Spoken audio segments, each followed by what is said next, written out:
Our American history says that we fought to come out from under the authority of a foreign king. Now that we are born again, we're back under the authority of a foreign king. At least he's foreign for the moment. Hi, this is Barry Phillips with 10-Minute Torah, day number 1 of the Torah portion, Tzav. Let's go to Shemot, or Exodus, chapter number 6, read verse 8 and the first line or so of verse 9. And Yahweh spoke to Moshe, saying, Command Aaron and his sons, saying, This is the Torah of the ascending offering. And we'll just pause there in the middle of that verse. Living under command. Most of us have no idea what it means to live under command level authority. Unless you spent some time in the military, you really don't understand. Personally, I was not in the military, so while I have family that has been there, I personally don't understand that level of command authority. And we've all had jobs where we've had supervisors and bosses and feel like we need to do what we're told in order to keep our job. At least many of us have. Today we have generations that are being raised up that they don't understand authority as a command at all. If something is requested or required of them and they don't want to, would not prefer to, they are given the authority of their own mind to argue themselves out of it. When it comes to the authority of Yeshua, however, it is absolute. And so we need to understand that the idea of command here is to yield yourself without consideration of personal feelings or personal preferences.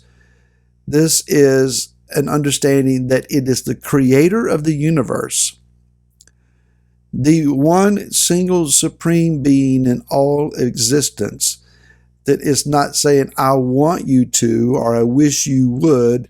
It would be my desire that you would. It is, this is what you are to do. Command.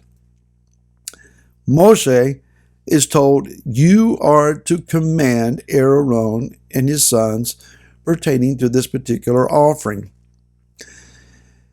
Aaron was never really asked if he wanted this role. He was just taken and put in this role, and now he is under command level authority, and it's as if he has no choice. Now let's consider this word Tzav, command. In Hebrew, it's 2 letters, a sadi and a vav. The sadi looks like a man lying on his side. This is an humble man, and it appears as if he's lying on his side, reaching up and asking for help. A vav is an interesting letter in that it's a nail. It's the numerical value of 6, which is the numerical value of man. So again, we have 2 ideas of man. One is man is asking for help. He's humbled himself. He's on the ground. He's reaching up. On the other part of this identity, he is a man that is able to make a connection, a security. That's what a nail does. It connects things. It secures things in place.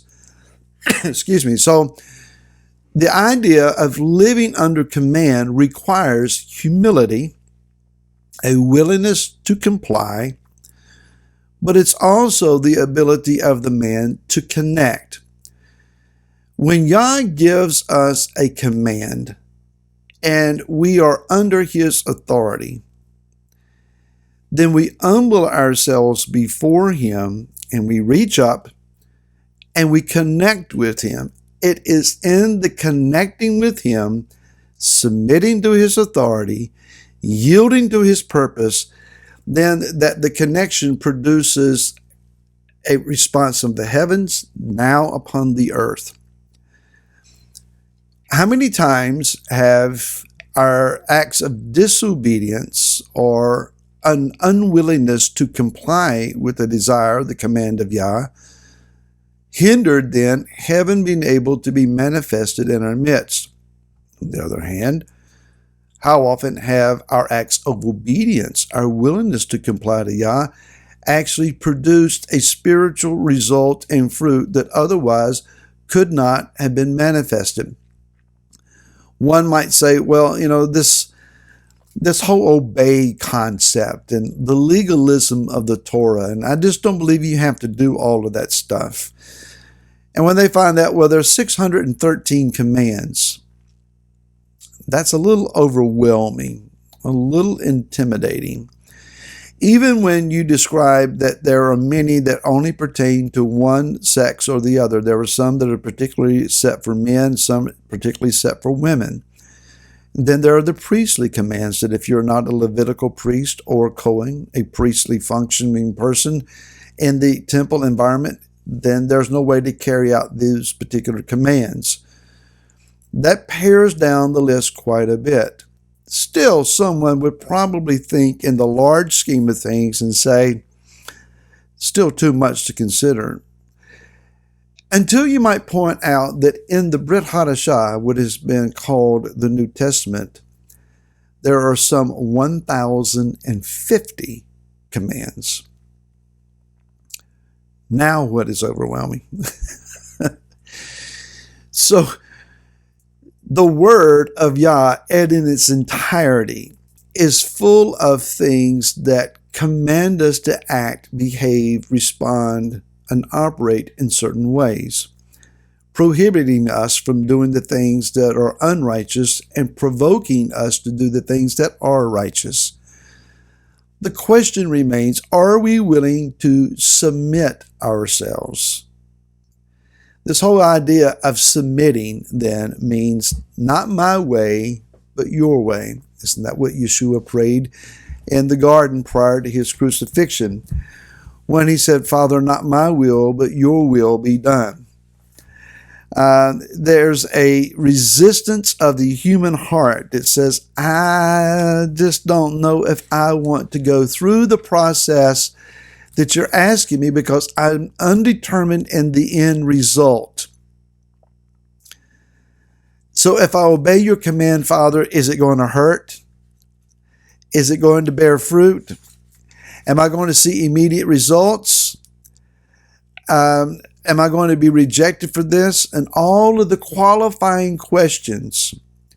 It's kind of like a parent going to a child and saying to them, I need you to do thus and such, or commanding them, go clean your room, go mow the yard, go take out the trash, and go do as I say to do. And they begin to make the excuses as to either why I can't or why I shouldn't. I don't know about modern day parenting, but in my day, that didn't go over so well. But consider what is taught in the book of 1 Peter, 1 Kepha chapter 5. And verse number 6, it says, humble yourselves then under the mighty hand of Elohim. Submit yourselves under the authority of a strong, powerful, and mighty hand, not of just some person who may or may not know what they're doing or what the end results of what they're requiring of you might be, but that of Elohim, who already has seen the future, who is in the future, who has known the future from the beginning, and knows that your act of obedience is required because of what it will produce, what the end result will be, even if you don't. Then it says, so that he exalts you immediately, right? No, he says in due time. This is followed up by a verse that doesn't preach real well, and that's verse 10. And the Elohim of all favor, who called you to his everlasting esteem by Messiah Yeshua, be encouraged here, after you have suffered a while, himself perfect, establish, strengthen, and settle you. Will obedience hurt? Sometimes it does. But it's in the effort of perfecting and settling and strengthening us. There then is the need to submit to the command. Be submissive unto the hand of Yah, and we'll see you again tomorrow. Until then, shalom.